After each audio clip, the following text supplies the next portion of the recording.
The clock on the wall showed 2:47 a.m. when Dr. Minji Park heard the automatic doors slide open again. She looked up from the chart she was reviewing and saw two police officers walking through the emergency room entrance. One of them was pushing a handcuffed man in a wheelchair.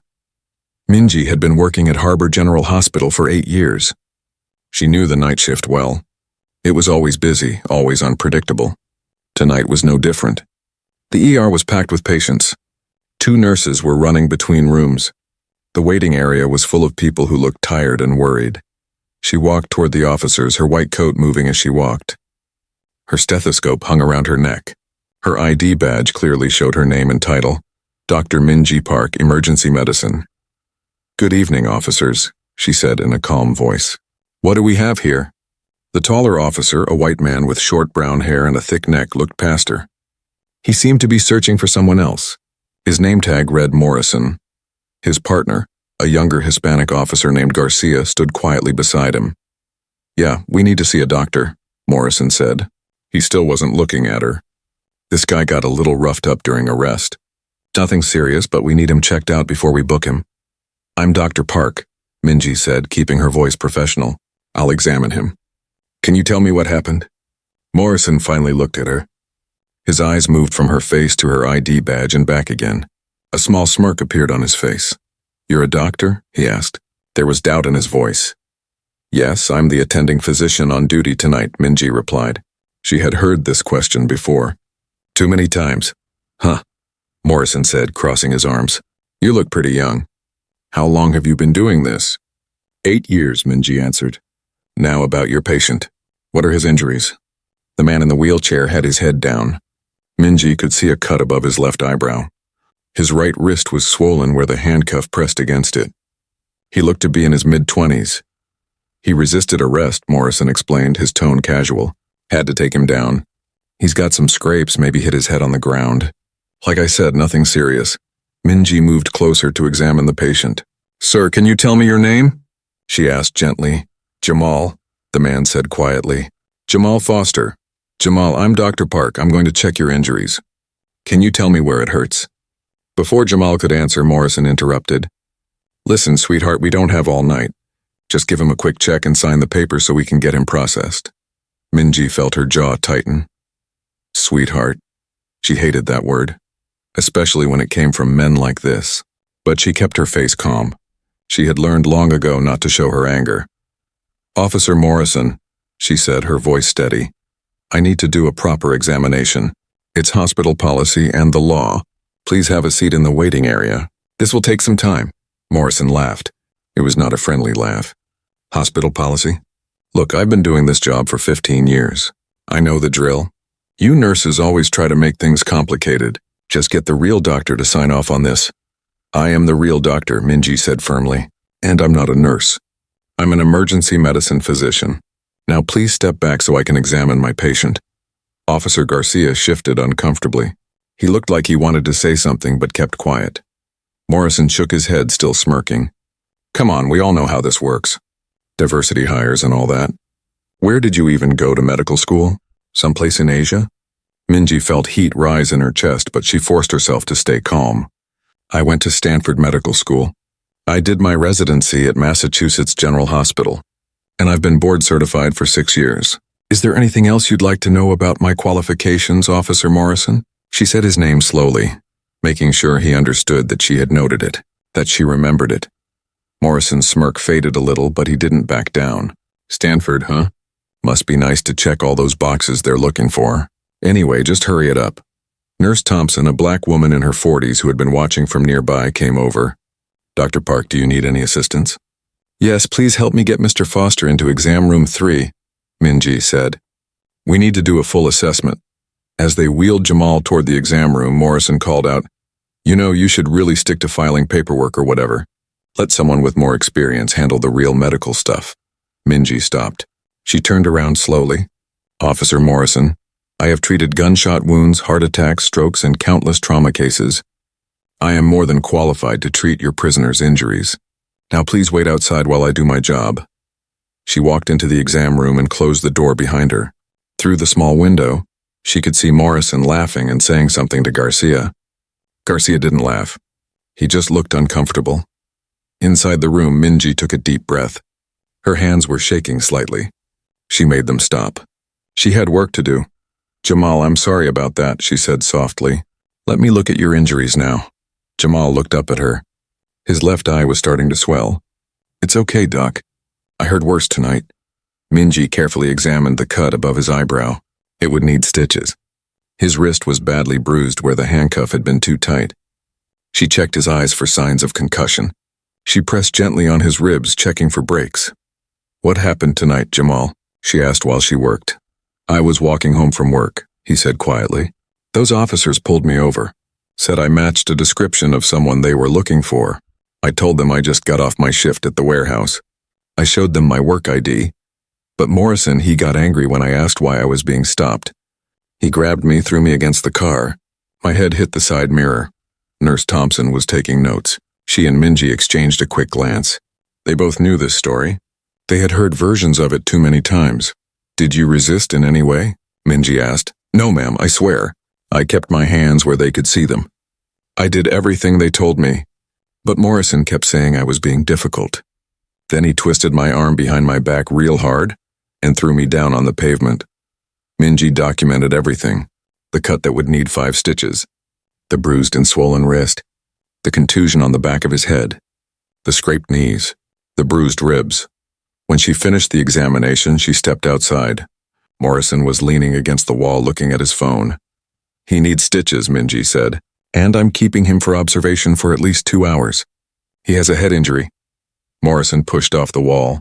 2 hours? "For that? Come on. He's fine. Just slap a bandage on it and we'll be on our way." He hit his head. "There's a risk of concussion. I'm not releasing him until I'm sure he's stable. That's my medical decision, not yours." "Listen here," Morrison said, stepping closer. His voice got lower, more threatening. "I don't know what kind of power trip you're on, but you're not going to make my job harder. Sign the release." "No," Minji said simply. Morrison's face turned red. "You think you're smart? You think your fancy degree means anything? Let me tell you something. People like you're only here because hospitals need to fill quotas. You're probably scared to make a real medical call. That's why you're wasting everyone's time." Other staff members had stopped what they were doing. They were watching now. The ER had gotten quiet. Minji looked Morrison directly in the eyes. "I'm doing my job, Officer Morrison. I'm protecting my patient's health and safety. If you have a problem with that, you can file a complaint with hospital administration. But Mr. Foster stays here for 2 hours. That's final." Morrison pointed his finger at her face. "You're making a mistake. I'll remember this." "So will I," Minji said quietly. Morrison stormed out, leaving Garcia behind to watch the prisoner. Garcia looked at Minji and mouthed sorry, before sitting down in a chair outside the exam room. Minji went back inside to stitch Jamal's wound. Her hands were steady now, but inside her heart was pounding. She knew this wasn't over. Men like Morrison didn't forget. They didn't forgive.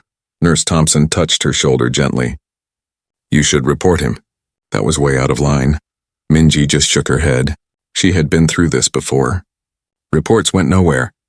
Complaints disappeared into files, and the officers always came back. They always remembered who had caused them trouble. "Let's just take care of our patient," she said. But as she worked, she couldn't shake the feeling that something had shifted tonight. Something had changed. She didn't know it yet, but this was only the beginning. 2 weeks had passed since that first night with Officer Morrison. Minji had hoped she would never see him again. But she was wrong. It was a Thursday night when the automatic doors opened and Morrison walked in again. This time he had a young Hispanic man in handcuffs. The man's nose was bleeding and his shirt was torn. Minji was at the nurse's station when she saw him. Her stomach dropped. She wanted to turn around, to let another doctor handle this case. But she was the only attending physician on duty. There was no one else. Morrison saw her and smiled. It was not a friendly smile. "Well, well," he said loudly. "If it isn't my favorite doctor, guess we meet again, sweetheart." The young man with him looked scared. Blood dripped from his nose onto his torn shirt. His name was Carlos Martinez and he was only 19 years old. "What happened?" Minji asked, walking toward them. "Another arrest, another resistor," Morrison said casually. "You know how it goes. These guys just don't want to cooperate." had to restrain him. He fell during the struggle. Minji looked at Carlos. "Sir, can you tell me what hurts?" Carlos opened his mouth to speak, but Morrison cut him off. "He doesn't speak much English. And anyway, I just told you what happened. Can we speed this up? I've got actual work to do tonight." "I need to hear from the patient," Minji said firmly. "The patient is a criminal," Morrison replied. "He was trespassing. When we tried to arrest him, he ran. That's how he got hurt." Minji turned to Carlos and spoke slowly and clearly. "Do you understand English?" "Yes," Carlos said quietly. "I understand." "Good. Can you tell me where you're hurt?" Before Carlos could answer, Morrison stepped between them. "Look, Dr. Park, or whatever your name is, I don't have time for this. Just check him out and sign the papers. That's all you need to do. It's not complicated. Even for you." The words hit Minji like a slap. "Even for you." The meaning was clear. He thought she was stupid. He thought she was less than him because of how she looked, because of her name. Nurse Thompson appeared beside Minji. "Dr. Park, exam room 5 is ready," she said, her voice tense. She had heard what Morrison said. Everyone had heard it. "Thank you," Minji said. "Officer Morrison, please wait here." "Oh, I'll be waiting," Morrison said. "Just like last time. You seem to like making officers wait. Must make you feel important." Minji ignored him and led Carlos to the exam room. Once inside with the door closed, she asked him again what happened. Carlos's story was different from Morrison's. He said he was walking home from his job at a restaurant. He cut through a parking lot to save time. Morrison and another officer stopped him, accused him of breaking into cars. When Carlos said he was just walking home, Morrison grabbed him roughly. Carlos pulled away, scared. Morrison hit him in the face and threw him to the ground. Minji documented everything. The broken nose, the bruised ribs, the road rash on his arms and face, the story that didn't match the police report. When she came out, Morrison was leaning against the wall, talking on his phone. He saw her and ended his call. "So?" he said. "Broken nose, possible cracked ribs. I'm ordering x-rays," Minji explained. Morrison rolled his eyes. "Of course you are. Let me guess, you're keeping him for observation too, making a big deal out of nothing, just like last time." "I'm following proper medical procedures," Minji said. "Right, procedures." Morrison laughed. "You know what I think? I think you have a problem with cops. Maybe it's a cultural thing. Where you come from, maybe you don't respect authority." Minji felt her face get hot. "I was born in California, Officer Morrison. I'm as American as you are." "Sure you are," he said, his voice dripping with sarcasm. "But you still have that attitude. That chip on your shoulder. You think you're better than everyone else because you went to some fancy school. But let me tell you something. Out here in the real world, your degree doesn't mean much. Real Americans, we know what matters. And it's not some foreigner playing doctor." Nurse Thompson gasped. Another nurse stopped in the hallway, shocked. Even Officer Garcia, Morrison's partner, looked uncomfortable. "Officer Morrison," Minji said, her voice shaking slightly but still controlled. "Your comments are inappropriate and racist. I'm going to ask you to leave the ER. Officer Garcia can stay with the prisoner." Morrison's face turned red. He stepped closer to Minji, invading her space. He was much taller than her, and he used his size to intimidate her. "Racist?" he said, his voice low and dangerous. "You're calling me racist? That's rich. I'm just telling the truth. You people are so sensitive, always playing the victim card. That's how you get ahead, right? Cry racism whenever someone questions you." "I'm not playing any card," Minji said, refusing to back down even though her heart was racing. "I'm doing my job, and you're interfering with patient care. Please leave." Morrison stared at her for a long moment. Then he smiled again, that cold smile that didn't reach his eyes. "Fine," he said. "I'll leave. But you should know something, Dr. Park. I have friends. A lot of friends. In the police department, in the city, people listen to me. And you're nobody. Just another diversity hire who thinks she matters. You don't." He walked out, his boots heavy on the floor. Garcia stayed behind, looking embarrassed. "I'm sorry," Garcia said quietly to Minji. "He's not always like this." Minji didn't respond. She went back to check on Carlos. Over the next week, Morrison came to the ER 3 more times. Each time he brought someone in handcuffs. Each time the injuries seemed worse than his report suggested. Each time he made comments to Minji. Comments about her appearance.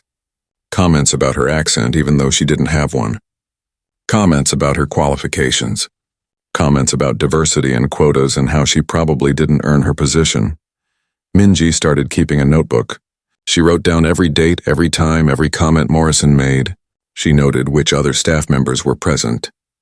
She took photos of the injuries she treated with patient permission. She made copies of all the medical reports. Nurse Thompson noticed what Minji was doing. One night, during a quiet moment, she sat down next to Minji at the nurse's station. "You're building a case," Thompson said. It wasn't a question. "I don't know," Minji admitted. "Maybe. I just want to have a record. In case. In case of what? In case it gets worse. In case someone gets seriously hurt. In case I need to prove what's been happening." Thompson nodded slowly. "You know, he did the same thing to Dr. Chen last year. Dr. Chen is Chinese American. Morrison called him names, questioned his English, said he probably cheated on his medical exams. Dr. Chen filed a complaint." "What happened?" Minji asked. "Nothing. The complaint disappeared. Morrison's friends in the department made it go away. Dr. Chen gave up. He transferred to a different hospital." Minji felt her heart sink. "So there's no point in reporting it?" "I didn't say that," Thompson replied. "I'm just telling you what happened before. But maybe this time will be different. Maybe if enough people speak up, something will change." The next day, Minji met with Helen Rodriguez, the hospital administrator. Helen was a tough woman in her 50s who had worked her way up from being a nurse to running the hospital. She listened carefully as Minji explained what had been happening. "I've heard about Morrison," Helen said when Minji finished. "Other staff members have mentioned him. He has a reputation. Then why hasn't anything been done?" Minji asked. Helen sighed. "It's complicated. The police and the hospital have to work together. If we make too much noise, if we seem like we're against the police, it creates problems.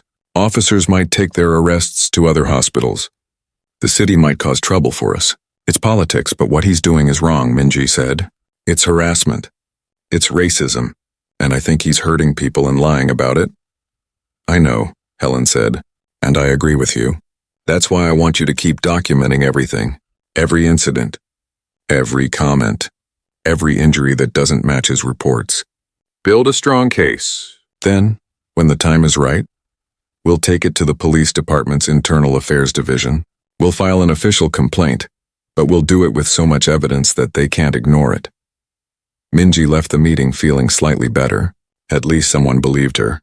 At least someone was on her side. But that night everything changed. It was 3 a.m. when Morrison came through the doors again. He was alone this time, no partner. He was pushing a wheelchair with a young black man slumped in it. The man's head was wrapped in a bloody bandage. Minji's breath caught in her throat. This was different. This was serious. She rushed over. "What happened?" "Same old story," Morrison said, but his voice sounded different. Nervous. "Suspect resisted arrest. Fell and hit his head on the sidewalk. Knocked himself out. He came to in the car, but he's pretty out of it." Minji knelt beside the wheelchair. "Sir, can you hear me? Can you tell me your name?" The young man's eyes opened slightly. "Marcus," he mumbled. "Marcus Webb. Marcus, I'm Dr. Park. You're at the hospital. We're going to take care of you." She quickly assessed him. His pupils were uneven. That was bad. Very bad. He was confused and disoriented. He had a large gash on the back of his head, still bleeding through the bandage Morrison had hastily applied. "How long ago did this happen?" Minji demanded. Minji hesitated. This was a big step. Testifying against a police officer could bring a lot of problems, but she looked at Patricia's face, at the pain and fear there, and she knew what she had to do. "Yes," she said, "I'll testify, and I'll provide all the medical records and documentation." "Thank you," Patricia whispered. "Thank you for telling the truth." They sat together in the waiting room for the next 3 hours while Marcus was in surgery. Minji checked on them every 30 minutes, bringing updates when she could. Finally, the neurosurgeon, Dr. Patel, came out. He looked tired but satisfied. "The surgery went well. We relieved the pressure on his brain. The next 24 hours will be critical, but I think he's going to make it." Patricia burst into tears of relief. Reverend Jackson said a prayer of thanks. Attorney Hayes shook Dr. Patel's hand. Minji felt some of the tension leave her body. Marcus would survive. That was the most important thing. But as she walked back to the ER, she saw Morrison waiting in the hallway. He had been there the whole time. His face was pale and strained. "Is he alive?" Morrison asked. Yes, he made it through surgery. Morrison nodded slowly. Then he said in a low voice that only Minji could hear, "You need to let this go, doctor. You need to just put in your report that he fell. Don't make this more complicated than it needs to be." Minji looked at him. Really looked at him. She saw a man who was scared. A man who knew he had done something wrong and was trying to cover it up. "I can't do that," she said quietly. "I took an oath. First, do no harm. That includes telling the truth about how patients get injured." "You're making a big mistake," Morrison said. "A really big mistake. You have no idea who you're dealing with. I have friends. Powerful friends. They can make your life very difficult." "Are you threatening me?" Minji asked. Morrison smiled, but it didn't reach his eyes. "I'm just giving you friendly advice. Doctor to officer, sometimes the smart thing to do is to mind your own business." He walked away, leaving Minji standing alone in the hallway. Her heart was pounding. Her hands were shaking, but she knew what she had to do. She went back to her office and called Helen Rodriguez, the hospital administrator. It was 6 a.m., but Helen answered immediately. "We have a problem," Minji said. "A serious problem. And I think it's time to contact the police department's internal affairs division." Helen Rodriguez arrived at the hospital within an hour. She came straight to Minji's office, her face serious. She carried a large briefcase and had 2 other people with her. One was the hospital's legal counsel, a sharp-looking woman named Sarah Chen. The other was the head of hospital security, a retired police captain named Robert Williams. "Tell us everything," Helen said, sitting down across from Minji's desk. "From the beginning. Don't leave anything out." Minji talked for almost an hour. She showed them her notebook with all the dates and times and comments Morrison had made. She pulled up the medical records of every patient Morrison had brought in. She showed them the photos of injuries. She explained how the stories Morrison told never quite matched what the injuries showed. "And Marcus Webb?" Sarah Chen asked, taking notes on her laptop. "You're certain his injury doesn't match Morrison's report?" "I'm certain," Minji said. "The pattern of injury, the location, the depth. It's consistent with being hit with something hard, like a baton. It's not consistent with falling and hitting pavement." "That's a serious accusation," Robert Williams said. He was a large man with gray hair and kind eyes. "You understand that if you make this formal, there's no going back. Morrison will come after you. So will his friends. Being a cop is like being in a family. They protect their own." "I know," Minji said, "but I can't ignore what I've seen. And Marcus could have died. If we had waited any longer to do surgery, he would have died." Helen nodded slowly. "I believe you. And I support you. But we need to be smart about this. We need evidence that's so strong they can't dismiss it or sweep it under the rug." "I have an idea about that," Minji said. She pulled out her phone and showed them something. Marcus had his phone in his pocket when he was arrested. It was on. The last thing he did before Morrison stopped him was take a photo. "Look at this." She showed them the photo on Marcus's phone. It was a selfie Marcus had taken, smiling, with the library building behind him. But in the background, reflected in a store window, you could see a street camera. "There's a camera," Minji said, pointing. "Right there on that street corner. If Marcus was arrested near there, that camera might have recorded what happened." Robert Williams leaned forward, studying the photo. "That's a city traffic camera. They record 24 hours a day. The footage is stored for 30 days before it's deleted. Can we get it?" Helen asked. "Not easily," Williams admitted. "We'd need a court order, or the police department would have to request it themselves. But if they're protecting Morrison, they won't do that." "What about the lawyer?" Sarah Chen suggested. Marcus's mother brought a lawyer. He could request the footage as part of a civil lawsuit. Helen nodded. "That's good. Let's contact Attorney Hayes, but we need to move fast. If Morrison knows that camera exists, he might try to make sure the footage disappears." They spent the next hour planning. They would file a formal complaint with Police Internal Affairs. They would provide all of Minji's documentation. They would contact Attorney Hayes about getting the camera footage, and they would make sure the media knew about the case so there would be public pressure to investigate properly. "Are you ready for this?" Helen asked Minji. "Once we file this complaint, your name will be public. People will know you're the one who accused Morrison. It's going to be hard." Minji thought about Marcus lying in the ICU with a drain in his skull. She thought about Jamal Foster with his stitched eyebrow. She thought about Carlos Martinez with his broken nose. She thought about all the other people Morrison had probably hurt over the years. "I'm ready," she said. They filed the complaint that afternoon. By evening, Attorney Hayes had filed a civil lawsuit on behalf of Marcus Webb. The lawsuit named Officer Morrison and the police department. It requested access to all records, including the traffic camera footage. The response was swift and angry. The police union held a press conference. The union president, a heavy-set man with a red face, stood at a podium and said Minji was lying.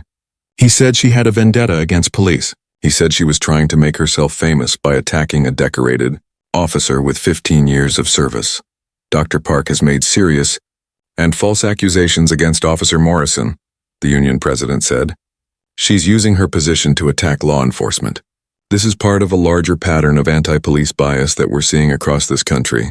Officer Morrison is a hero. He puts his life on the line every day to keep our community safe. And this is how he's treated? It's disgraceful. The news media picked up the story. Some reporters called Minji for her side. She declined to comment, following the advice of the hospital's legal team. But her silence was seen as suspicious by some. Online, people took sides. Some supported Minji, praising her courage. Others attacked her viciously. They said she was a liar. They said she hated cops. They said she should go back to her own country, even though she was born in California. The racist comments were constant and cruel. Minji tried not to read them, but it was hard. One night, lying in bed, she scrolled through her phone and saw hundreds of messages calling her terrible names, saying she should be fired, saying worse things, much worse things. Her hands were shaking when she finally put the phone down. She felt sick. She felt scared. Maybe she had made a mistake. Maybe she should have just stayed quiet. But then she got a text message from Patricia Webb. It was a photo of Marcus in his hospital bed. He was awake now, his eyes open. He looked weak but alive. The message said, "Thank you for saving my son. Thank you for being brave." Minji saved that message. When the hate got too much, she would look at it and remember why she was doing this. The next day at work was difficult. Some of her colleagues avoided her. They were afraid to be associated with her, afraid they might get in trouble too. But others supported her quietly. Nurse Thompson brought her coffee. Dr. Chen, who had his own history with Morrison, stopped by her office. "I should have been braver," Dr. Chen said. "When Morrison harassed me, I should have fought back like you're doing. Instead, I ran. I transferred to another hospital. I've regretted it ever since." "It's not too late," Minji said. "The internal affairs investigators want to talk to anyone who has had problems with Morrison. Would you be willing to give a statement?" Dr. Chen hesitated, then nodded. "Yes, I'll do it. It's time." Over the next week, more people came forward. A nurse who Morrison had verbally abused. A paramedic who had seen Morrison hit a handcuffed suspect. Another doctor who had seen injuries that didn't match Morrison's reports. Even 2 other police officers, young ones who were disgusted by Morrison's behavior, agreed to give anonymous statements. The case was building. The evidence was piling up, but Morrison wasn't giving up without a fight. One night, Minji was walking to her car after her shift ended. It was late, almost midnight. The parking garage was mostly empty. She was tired and not paying attention to her surroundings. She heard footsteps behind her. She turned and saw Morrison walking toward her. He was in civilian clothes, not his uniform. Minji's heart started racing. She reached for her phone, but Morrison was faster. He grabbed her wrist, not hard enough to hurt but firm enough to stop her. "We need to talk," he said. "Let go of me," Minji said, trying to keep her voice steady. "Let go now or I'll scream." "Relax," Morrison said, releasing her wrist but not stepping back. "I'm not going to hurt you. I just want to talk. Person to person. No lawyers, no administrators, no cameras. Just you and me." "I have nothing to say to you," Minji said. She tried to walk around him, but he moved to block her path. "You're making a big mistake," Morrison said. His voice was calm, but there was something dangerous in his eyes. "You think you're helping people, but you're not. You're causing trouble. For me, for the department, for everyone. And for what? For some criminals who got what they deserved?" "Marcus Webb is not a criminal," Minji said. "He's a college student." He was walking home from the library. "He matched a description," Morrison insisted. "He ran when we tried to question him. That makes him suspicious. Being suspicious is not a crime. And even if it was, you don't get to hit people in the head with your baton. You don't get to lie about what happened. You don't get to nearly kill someone and then try to cover it up." Morrison's jaw clenched. "You don't know what you're talking about. You don't know what it's like out there."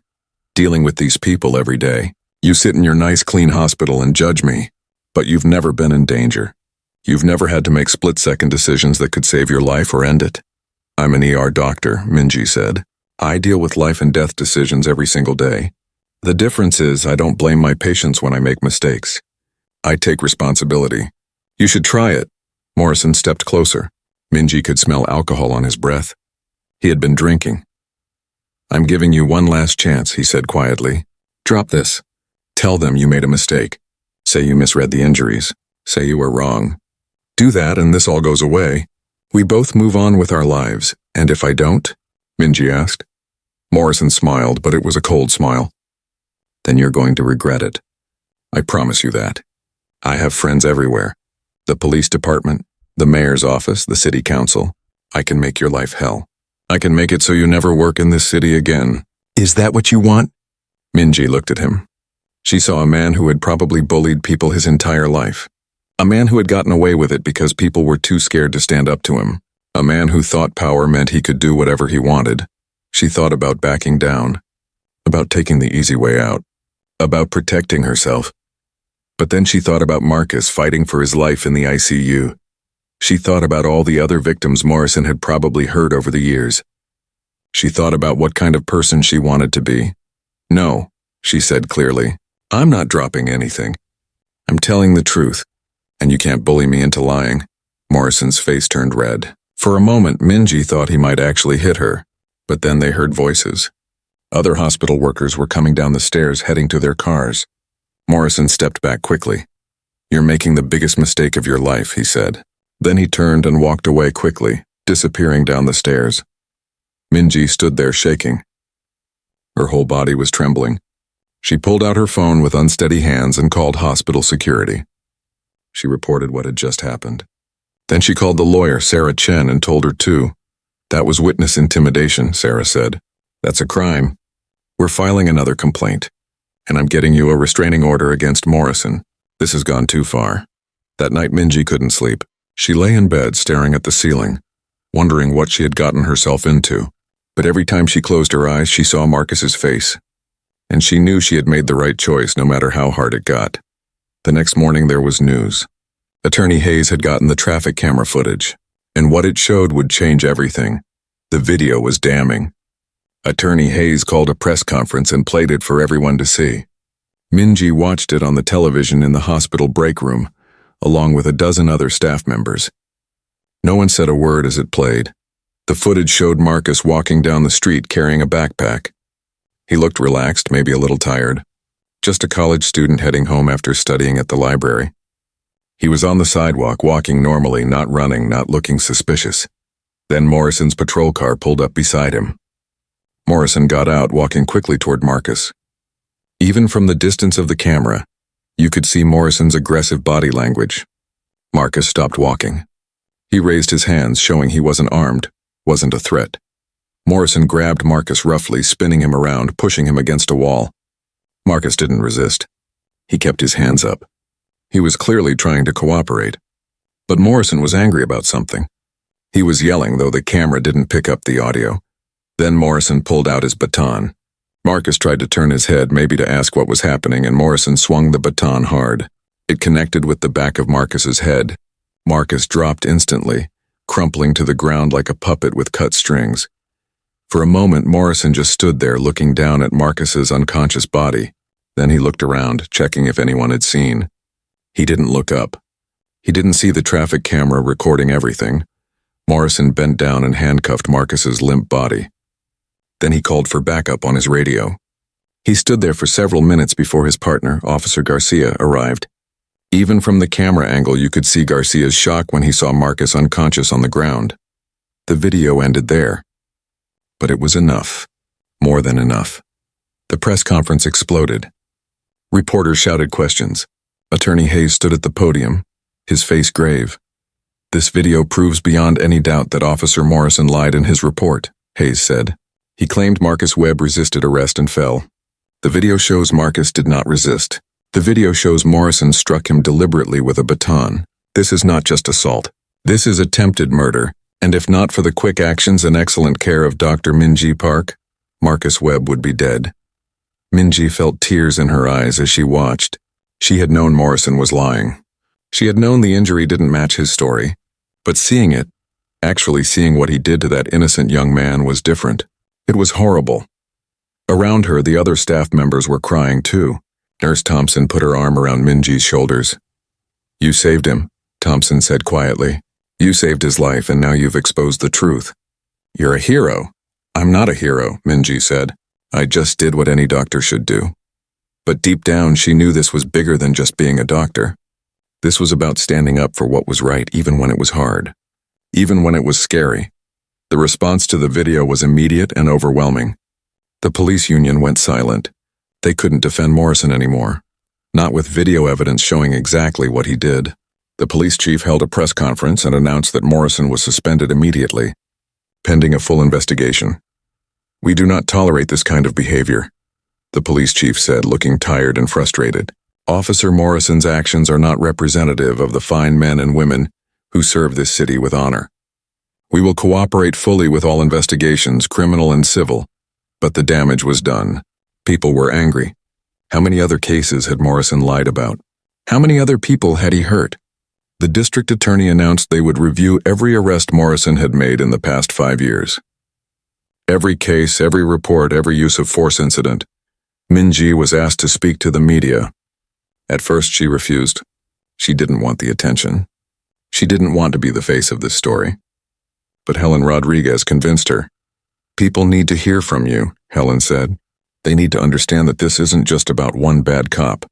This is about a system that protects bad cops. This is about how hard it is to tell the truth when powerful people don't want to hear it. You have a platform now. Use it." So Minji agreed to one interview. She sat down with a local news reporter, a serious woman named Jennifer Martinez, who had been covering the story from the beginning. "Dr. Park," Jennifer said, "tell us what it was like those first few weeks, when Officer Morrison was harassing you." Minji chose her words carefully. "It was difficult. Every time he came to the ER, he questioned my credentials, made comments about my ethnicity, suggested I wasn't qualified to be a doctor. He tried to make me feel small, to make me doubt myself. But I knew I was doing my job correctly. I knew I was qualified. So I kept documenting everything, hoping that someday someone would listen." "Were you scared?" Jennifer asked. "Yes," Minji admitted. "I was very scared. Officer Morrison made it clear he had power, that he had friends, that he could make my life difficult if I didn't cooperate. When he confronted me in the parking garage, I was terrified. But I kept thinking about Marcus, about how he could have died. I kept thinking about all the other people Morrison might hurt if no one stopped him. That fear was bigger than my fear for myself. What do you want people to understand about this case?" Minji thought for a moment. "I want people to understand that speaking up is hard. It's scary. There are real consequences. I've received death threats. I've had colleagues avoid me. I've been called terrible names online. But silence is worse. Silence means more people get hurt. Silence means the Morrisons of the world keep doing what they're doing because no one challenges them. We have to be brave, all of us. Doctors, nurses, teachers, neighbors. When we see something wrong, we have to say something even when it's hard." The interview aired that night. The response was overwhelming. Minji's hospital email was flooded with messages. Most were supportive, thanking her for her courage. Some were hateful, calling her names, threatening her. The hospital had to increase security, but something else happened too. Other people started coming forward with their own stories about Morrison. A woman who said Morrison had sexually harassed her during a traffic stop. A teenager who said Morrison had beaten him in an alley and then let him go without arresting him, as if it was just for fun. An elderly man who said Morrison had pushed him during a wellness check, causing him to fall and break his hip. The stories went back years, a decade or more. Morrison had been doing this for a long time, and he had gotten away with it because people were too scared to speak up. Or when they did speak up, no one listened. But now people were listening. The district attorney held another press conference. She announced that her office was filing criminal charges against Morrison: assault, filing false reports, civil rights violations, witness intimidation. The list went on. "This is one of the most disturbing cases I've seen in my 20 years as a prosecutor," the DA said. "Officer Morrison abused his power repeatedly over many years. He targeted vulnerable people, people he thought wouldn't fight back. He lied on official reports. He covered up his crimes. And when someone finally had the courage to expose him, he tried to intimidate her into silence. This ends now. Morrison was arrested at his home. The news showed footage of him being led out in handcuffs, his head down. Minji watched it on her phone during a break at the hospital. She felt no satisfaction, no joy in seeing him arrested. She just felt sad that it had taken this long, that it had required so much pain and suffering before anyone took action. Marcus Webb was released from the hospital 2 weeks after his surgery. He still had a long recovery ahead of him, but he was going to be okay. Patricia Webb called Minji to thank her personally. "You saved my baby's life," Patricia said, crying on the phone, "and you gave him justice. I will never forget what you did for us. Never." Minji visited Marcus before he left the hospital. He was sitting up in bed, his head still bandaged, but his eyes bright and alert. "Dr. Park," he said, smiling weakly. "They told me you're the reason I'm alive." "You're alive because you're strong," Minji said. "And because you had excellent surgical care. I just did my job." "No," Marcus said seriously. "You did more than your job. You told the truth when it was dangerous to do so. You stood up for me when no one else would. That's not just doing your job. That's being a hero." Minji felt tears in her eyes. "I'm sorry this happened to you. I'm sorry that officer hurt you." "It's not your fault," Marcus said. "And because of you, he can't hurt anyone else. That matters. That really matters." They talked for a while longer. Marcus told her he was planning to change his major from business to criminal justice. He wanted to work on police reform to make sure what happened to him didn't happen to other people. "That officer tried to break me," Marcus said. "But instead he showed me what I'm supposed to do with my life. I'm going to fight for change, just like you did." Minji left the hospital that day feeling lighter than she had in weeks. The worst was over. Morrison would face trial. The truth was out. Justice was being served, but she knew this was just the beginning. The police department needed real reform. The whole system needed to change. One bad cop was going to prison, but how many others were still out there doing the same things Morrison did? A few days later, Minji was invited to join a community task force on police accountability. The task force included community leaders, activists, police officials, lawyers, and healthcare workers. Their job was to recommend reforms that would prevent another Morrison from hurting people. Minji almost said no. She had done enough, hadn't she? She just wanted to go back to being a normal ER doctor, treating patients, saving lives, staying out of the spotlight. But then she thought about Marcus, and Jamal and Carlos, and all the nameless, faceless people Morrison had hurt over the years. She thought about how many other Morrisons might be out there. She thought about the kind of world she wanted to live in, the kind of world where speaking up wasn't so scary, where doing the right thing didn't require so much courage. "I'll do it," she told Helen Rodriguez. "I'll join the task force," Helen smiled. "I knew you would. You're not the type to stop halfway." The task force held its first meeting at City Hall. Minji sat at a long table with a dozen other people, all committed to making change. The police chief was there too, looking uncomfortable but present. They talked for hours about body cameras and use of force policies and accountability measures and community oversight. It was tedious bureaucratic work, not dramatic like the press conferences and the video evidence, but it was important work, the kind of work that could actually prevent future tragedies. As the meeting ended and people started to leave, a young police officer approached Minji. He was nervous, his hands fidgeting. "Dr. Park?" he said. "I'm Officer Johnson. I just wanted to say thank you for what you did. Morrison, he was a mentor to a lot of us when we were rookies. He taught us some terrible things. He made us think that kind of behavior was okay, that it was part of the job, but it's not. And seeing him held accountable, it gives me hope that we can change things, that good cops can speak up without being punished for it." Minji shook his hand. "Thank you for saying that. The police department needs officers like you, officers who want to do the right thing. We're out there," Officer Johnson said. "More of us than you might think. We just needed someone to show us it was possible to stand up to guys like Morrison. You did that." As Minji walked to her car that evening, she felt something she hadn't felt in weeks. Peace, maybe even a little bit of pride. She had done something that mattered. She had made a difference. And while the fight wasn't over, while there was still so much work to do, at least they were moving in the right direction. Her phone buzzed with a text message. It was from Marcus Webb. The message had a photo attached. It showed Marcus standing outside his college, his backpack on his shoulders, smiling at the camera. The caption read, "First day back at school. Thank you for giving me this chance. I won't waste it." Minji smiled and saved the photo. She would look at it whenever she needed to remember why all of this had been worth it. 6 months had passed since the night Marcus Webb was brought to the ER. 6 months since Minji's life had changed completely. She stood in her apartment, adjusting her jacket in the mirror. Today was the first day of Morrison's trial, and she would be testifying as a witness. She was nervous. Her hands shook as she picked up her briefcase containing all her documentation, all the evidence she had carefully collected. But she wasn't scared anymore, not like she had been in the beginning. She had found her strength through all of this, had discovered she was braver than she ever thought possible. Her phone rang. It was Patricia Webb. "Dr. Park, I just wanted to call before the trial starts," Patricia said. "Marcus and I will be there. We wanted you to know you're not alone in that courtroom." "Thank you," Minji said, her voice thick with emotion. "That means everything to me." The courthouse was packed when Minji arrived. News cameras lined the steps outside. Reporters shouted questions as she walked past them, her head held high. Inside, the courtroom was full. She saw Patricia and Marcus sitting in the front row. Marcus smiled and gave her a thumbs up. He looked healthy now, completely recovered from his surgery. The only reminder of that terrible night was a small scar hidden by his hair.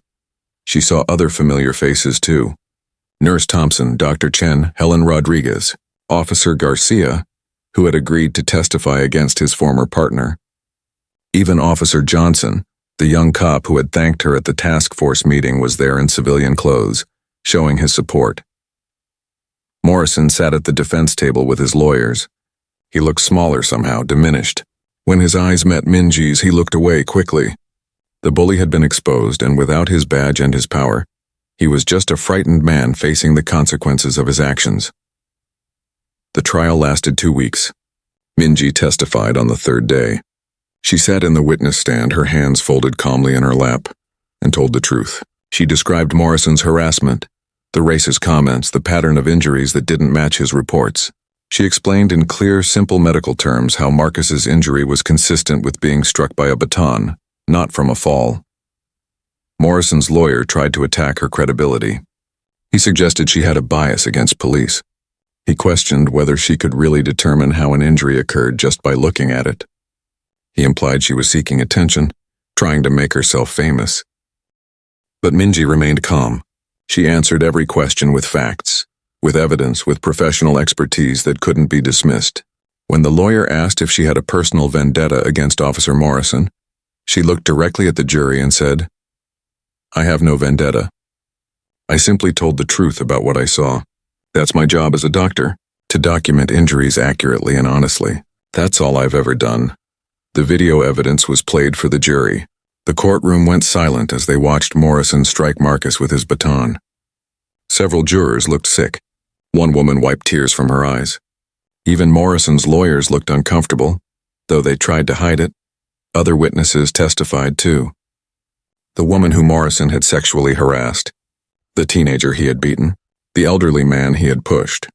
Dr. Chen took the stand and described his own experiences with Morrison's racism and harassment. Officer Garcia testified about Morrison's anger problems, his aggressive behavior, his habit of lying on reports. The most powerful testimony came from Marcus himself. He walked to the stand slowly, his posture straight and confident. He looked at Morrison as he raised his right hand and swore to tell the truth. "Marcus," the prosecutor said gently, "can you tell the jury what happened the night you were injured?" Marcus spoke clearly without hesitation. "I was walking home from the library. I had been studying for my economics final. It was late, maybe 11:30 p.m., but I felt safe. It's a good neighborhood. I was tired thinking about my exam, not paying much attention to anything else. Then what happened? A police car pulled up next to me. Officer Morrison got out. He seemed angry, but I didn't know why. I stopped walking. I put my hands up like I'd been taught to do if police ever stopped me. My parents, they always told me to cooperate, to be respectful, to not give them any reason to hurt me." Marcus's voice cracked slightly, but he continued. "Officer Morrison asked me what I was doing. I told him I was going home from studying. He asked for my ID. I reached slowly into my pocket and gave it to him. He looked at it, then threw it on the ground. He said I matched a description of a robbery suspect. I told him I had been at the library for 6 hours. I had witnesses. I had my campus ID with a timestamp from when I scanned in, but he didn't care. What happened next? He grabbed me and pushed me against a wall, hard. It hurt. I didn't resist. I kept my hands up. I said yes, sir, and no, sir, to everything he asked. I was scared, but I thought if I just cooperated, it would be okay. He would realize I wasn't who he was looking for, and he would let me go. Marcus paused, swallowing hard. The courtroom was completely silent. But then he pulled out his baton. I tried to turn my head, maybe to ask what was happening, and he swung it. I saw it coming for just a second. Then everything went black. When I woke up, I was in a hospital bed. Dr. Park was there. She told me I had almost died. Patricia Webb was crying quietly in the front row. Several jurors were crying too. The defense tried to suggest Marcus had been resisting, that he had made threatening movements, that Morrison had felt endangered. But the video proved everything Marcus said was true. The defense had nothing to work with except lies, and the jury could see through them. The prosecution's closing argument was devastating. The prosecutor played the video one more time. Then she stood in front of the jury and said, "Ladies and gentlemen, Officer Morrison took an oath to protect and serve. Instead, he abused his power repeatedly for years. He targeted people he thought couldn't fight back. People of color, young people, people who didn't speak English well, people who were scared of police. He hurt them. He lied about hurting them. And when one brave doctor tried to expose the truth, he tried to intimidate her into silence." She pointed at Morrison. "This is not a good cop who made a mistake. This is a man who used his badge as a weapon, who thought he was above the law, who believed he would never face consequences because he had always gotten away with it before. But he was wrong. Because of Dr. Minji Park's courage, because of her refusal to stay silent, we now know the truth, and the truth demands justice." The jury deliberated for just 8 hours. When they returned, the foreman stood and read the verdict. "We, the jury, find the defendant, Derek Morrison, guilty on all counts." The courtroom erupted. People cheered. Patricia Webb sobbed with relief. Marcus closed his eyes and whispered something that looked like a prayer. Minji felt her whole body relax. Tension she had been carrying for months finally releasing. Morrison showed no emotion. He just stared straight ahead as the judge remanded him into custody pending sentencing. 3 weeks later, Morrison returned to court for sentencing. The judge, a stern black woman named Judge Williams, looked at Morrison over her reading glasses. "Mr. Morrison," she said, "you wore a badge for 15 years. You were trusted with power, with authority, with the safety of this community, and you betrayed that trust in the worst possible way. You hurt innocent people. You lied. You showed no remorse. Even now you refuse to take responsibility for your actions." She paused, letting her words sink in. The evidence in this case showed a pattern of abuse spanning over a decade. How many victims are out there who never came forward? How many people suffered in silence because they were afraid no one would believe them? We'll never know the full extent of the damage you've caused. But we do know this. Because of your actions, a 19-year-old college student nearly died. Because of your lies, he could have suffered permanent brain damage or worse. And when Dr. Park tried to protect her patient and expose the truth, you tried to silence her through intimidation and threats. Judge Williams looked down at her papers. "I am sentencing you to 5 years in state prison for assault with a deadly weapon. An additional 2 years for filing false police reports, 2 more years for witness intimidation, and 3 years for civil rights violations. These sentences will run consecutively, for a total of 12 years. You will also be permanently barred from ever working in law enforcement again." Morrison finally showed emotion. His face crumpled. His lawyers tried to object, but the judge silenced them with a look. Furthermore, Judge Williams continued, "I am recommending that the district attorney's office review every arrest you made during your career. Every victim of your abuse deserves justice." Court is adjourned. Outside the courthouse, reporters surrounded Minji. She had prepared a statement. "I want to thank the prosecutors, the jury, and Judge Williams for seeking justice in this case. But more importantly, I want to thank Marcus Webb for his courage in testifying, and for turning this terrible experience into motivation to fight for positive change. I want to thank all the other victims who came forward and shared their painful stories." She paused, gathering her thoughts. This case was never just about one bad police officer. It was about a system that protected him for too long. It was about how hard it is to speak up when powerful people don't want to hear the truth. But this verdict shows that the truth does matter. Justice does matter. And when ordinary people find the courage to stand up for what's right, we can make a difference. "What's next for you, Dr. Park?" a reporter called out. Minji smiled. "I'm going back to work. I'm going to keep being an ER doctor. That's what I love to do. But I'm also going to continue working with the Police Accountability Task Force. We've made real progress in creating new policies, new training, new oversight measures. There's still a lot of work to do, but I'm hopeful we can prevent this from happening to others."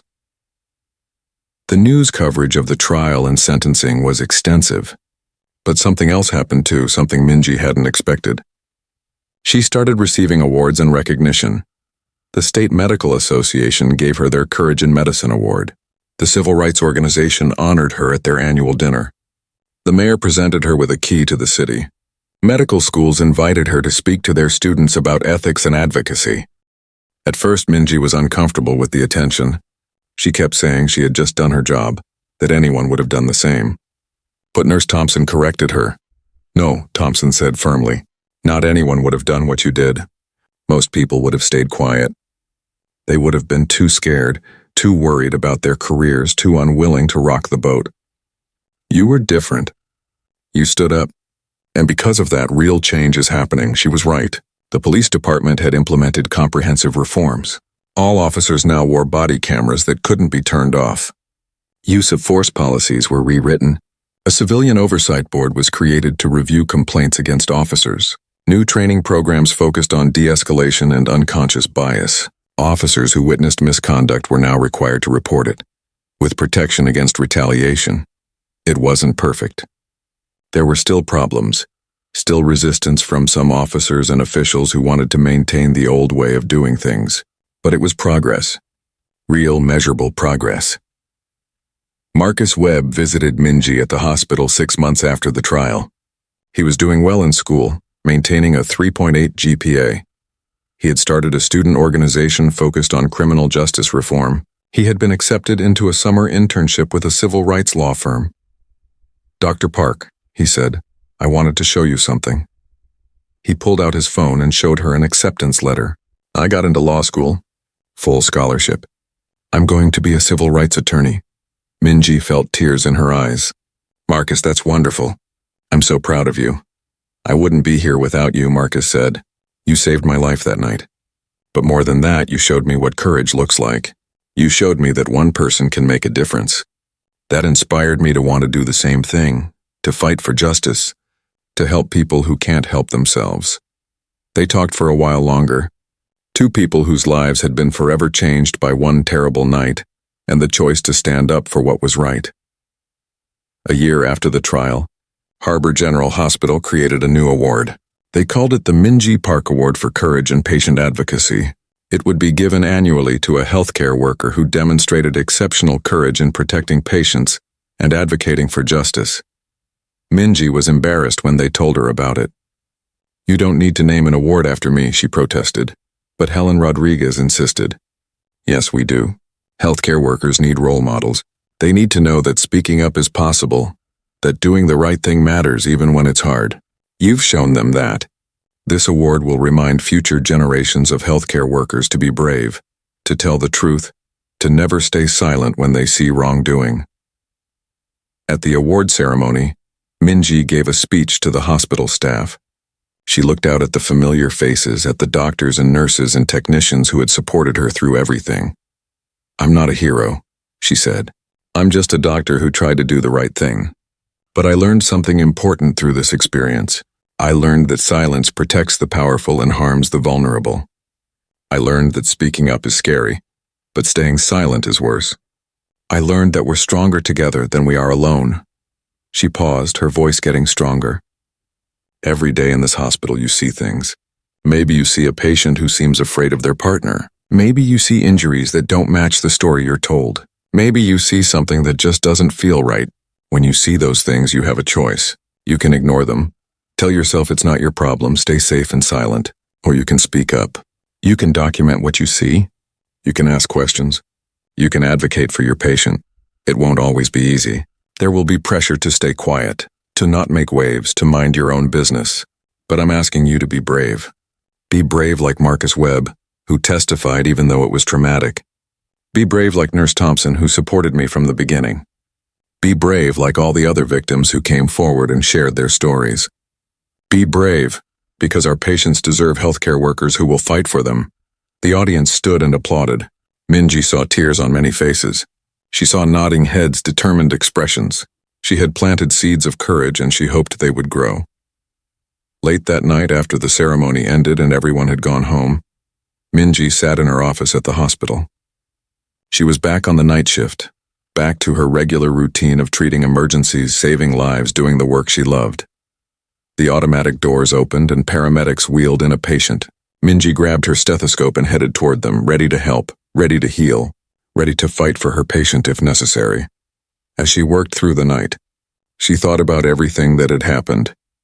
The fear, the anger, the threats, the trial, the victory. It had been the hardest year of her life, but also the most meaningful. Officer Morrison was in prison. Marcus was thriving in college. The police department was changing. Other victims were getting justice. And Minji had discovered a strength she never knew she had, a voice that could make a difference. She thought about the young girl she had been, the daughter of immigrants who had worked so hard to give her opportunities. She thought about medical school, the long hours of training, the oath she had taken to do no harm. She had always wanted to help people, to make the world a little bit better. Now she knew she was doing exactly that, not just by treating injuries and saving lives, though that mattered too, but by standing up for what was right, by refusing to be silenced, by showing others that courage was possible, even when it was terrifying. As the sun began to rise outside the hospital windows, Minji finished with her last patient of the night. She was tired but satisfied. She had done good work. She had helped people, and tomorrow she would do it again, because that's what she was meant to do. Heal the sick, protect the vulnerable, tell the truth. Stand up for justice, one patient at a time, one voice at a time, one act of courage at a time. The automatic doors opened again and Minji looked up, ready for whatever came next. Because she wasn't afraid anymore. She had learned what she was capable of. She had learned that doing the right thing, no matter how hard, was always worth it in the end. And that was a lesson she would carry with her for the rest of her life.